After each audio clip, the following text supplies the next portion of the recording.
Pour ne rater aucune de nos vidéos, n'oubliez pas de vous abonner et d'activer la cloche.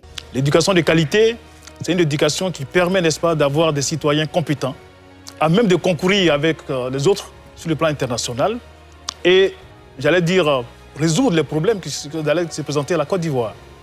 Donc cette école de qualité va former également des citoyens qui vont mettre en lumière les valeurs telles que la cohésion sociale, les valeurs de solidarité à transmettre aux générations futures. Madame Nouridine?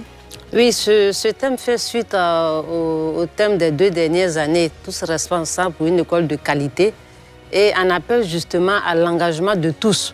Parce qu'au-delà de l'école, c'est la nation maintenant qui est visée. Et l'école demeure quand même un levier important parce qu'elle contribue à former un capital humain de qualité et c'est indispensable justement pour un développement durable d'une nation qui se veut quand même émergente. Très bien. Mohamed Nour? Écoutez, comme on le dit, l'école c'est un passeport pour l'avenir. Moi je suis très content de voir ces initiatives qui se mettent en place.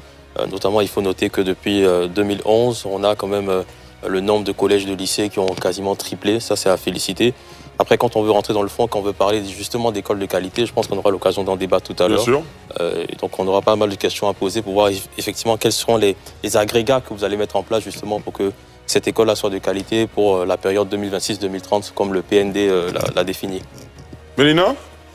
C'est une rentrée avec de nombreuses réformes annoncées, donc on attend de voir leur mise en place. Et puis aussi, ça montre aussi une volonté d'une école plus inclusive, plus numérique aussi, et puis mieux encadrée, donc à voir ce que ça va donner. Bien sûr. Lamine Fofana? Oui, à l'instar de mes prédécesseurs, on est toujours dans notre dynamique. Après l'école de qualité qui a été affichée par Madame la ministre, elle estime que pour cette année-là, voici la vision qu'elle est plus à même à répondre aux différents besoins. Maintenant, après, actuellement, la Côte d'Ivoire n'est pas vraiment jugée sur sa capacité à pouvoir créer des écoles, mais c'est plus sur la qualité de l'enseignement et du personnel que souvent on arrive à noter des problèmes. Donc, dans le cours de l'émission, on pourra être éclairé au fur et à mesure par nos invités ici. On est déjà au cours de l'émission. Qu'est-ce qui est fait cette année? Y a-t-il une réforme justement pour améliorer la qualité de l'enseignement en Côte d'Ivoire? M. Zamblé? Oui, il y a d'abord des réformes. Les réformes, elles existent, elles sont là. Et Madame la ministre, dans son allocution lors de la traditionnelle cérémonie de rentrée, a encore révélé là-dessus.